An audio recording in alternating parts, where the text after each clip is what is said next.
दर्यापूर तालुक्यातील थिलोरी येथे विद्या मंदिर संस्थेमार्फत विद्या मंदिर कॉन्व्हेंट शाळा उभारण्यात आली। या कॉन्व्हेंट शाळेत गावातील काही विद्यार्थी हे शिक्षण घेतात। विद्यार्थ्यांना बसण्यासाठी संस्थेमार्फत लाखो रुपये खर्च करून 2012 रोजी अतिशय स्वच्छ आणि सुंदर इमारत तत्कालीन विद्या मंदिर संस्थेचे अध्यक्ष विजय टापरे यांच्या अध्यक्षतेखाली बांधण्यात आली होती।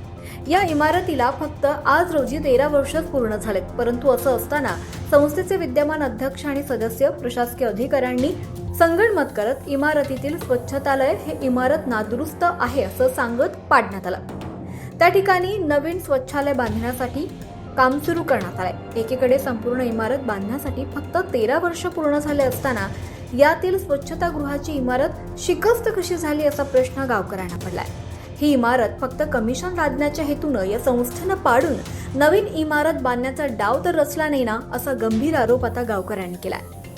एकीकडे या संस्थेच्या नावानं 80 एकरच्या जवळपास जमीन आहे। त्या जमिनीचं या संस्थेला दरवर्षी लाखो रुपये उत्पन्न मिळतं। मात्र दुसरीकडे या संस्थेत शिक्षकांचा पगार काढण्यासाठी विद्यार्थ्यांकडून सुद्धा पैसे घेतले जातात। मग या संस्थेला जमिनीचा लागवडीचा पैसा मिळणारा हा पैसा नेमका जातो तरी कुठे, असा प्रश्न आता गावकऱ्यांना पडलाय।